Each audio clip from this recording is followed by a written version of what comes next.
आप सभी को जय मसीह की हमारे YouTube चैनल में आप सभी का स्वागत है। आज हम मनन करेंगे दिया बुझ ना जाए, इस विषय पर हम मनन करेंगे। दिया बुझ ना जाए, इस विषय के बारे में प्रभु यीशु मसीह क्या कहता है। लूका रचित सुसमाचार 11 अध्याय उसका 35 पद में यीशु मसीह कहता है, इसलिए चौकस रहना कि जो उजियारा तुझ में है वह अंधेरा ना हो जाए।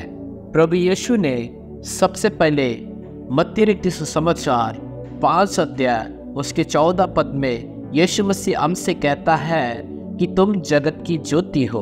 अब यीशु मसीह कह रहा है, इसलिए चौकस रहना कि जो उजियारा तुझ में है वह अंधेरा ना हो जाए। यीशु ने हमें उजियाला ज्योति कहा है और अब कह रहा है कि या उजियाला बुझने ना पाए या अंधेरा ना हो जाए।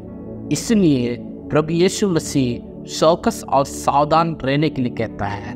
इसलिए अब हमें चौकस और सावधान रहकर हमें इस उजियाले को संभालना है, इस ज्योति को संभालना है। इस उजियाले के बारे में बताते हुए यीशु 4 बातें बताई जिससे दिया बुझ सकता है या दिए की रोशनी बेकार हो सकती है। ये 4 बातें क्या क्या है जो दिया को बुझा सकती है और बेकार कर सकती है। पहला, अंडर द बुशल अर्थात पैमाने।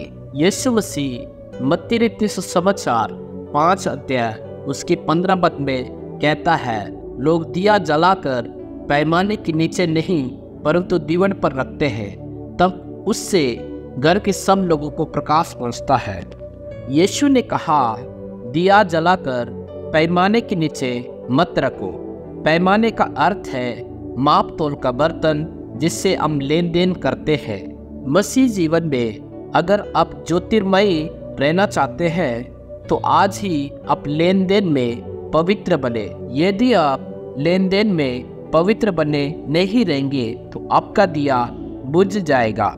एक धनवान मसीह भाई के पास एक मसीह भाई आया और कहने लगा, मैं यीशु पर विश्वास करता हूँ, मेरा बपतिस्मा हो गया है, बाइबल के अनुसार हम दोनों भाई हैं, तो आप अपने धन में से मुझे मेरा हिस्सा दीजिए।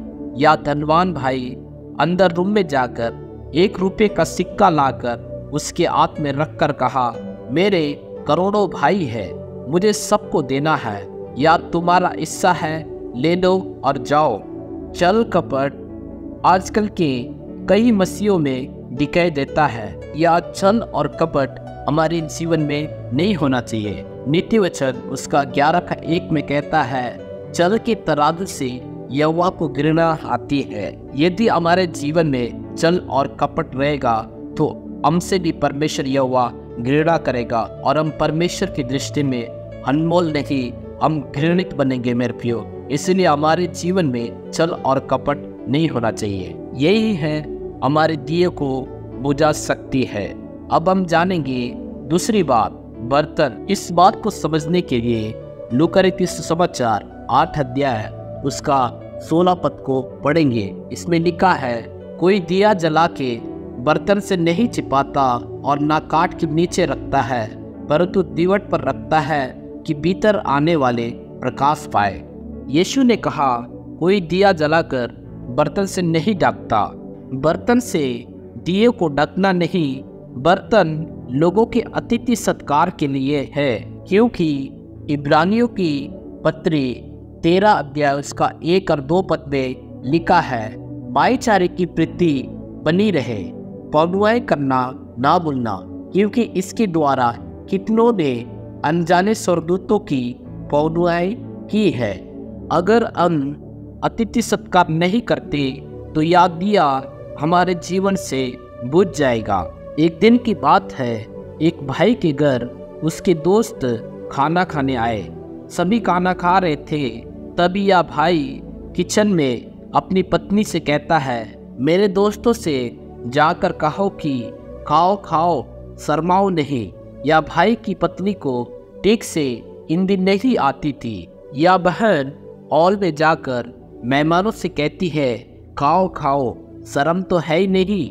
यह सुनकर सारे मेहमान भाग गए। इस वाक्य से हम समझ गए हैं कि इस बहन के मुंह से जो अतिथि सत्कार का शब्द निकला उसके कारण सारे मेहमान भाग गए। इस बात से हम समझ सकते हैं कि हमको कैसा अतिथि सत्कार करना चाहिए। यदि हम अतिथि सत्कार करने वाला नहीं बनेंगे तो हमारे जीवन से यह दिया बुझ जाएगा। तीसरी बात है अंडर द बेड अर्थात खाट। इस बात को समझने के लिए मरकुस रचित सुसमाचार 4 अध्याय उसका 21 पद को पढ़ेंगे। इसमें लिखा है, और उसने उनसे कहा, क्या दिए को इसलिए लाते हैं कि पैमाने या काट के नीचे रखा जाए, क्या इसलिए नहीं कि दीवट पर रखा जाए। इस पद में जो खाट जो शब्द है आलस को दर्शाती है। आलस के कारण 5 कुंवारियां कुप्पी में तेल लेकर नहीं आई, इसलिए उनकी मसाले बुझने लगी।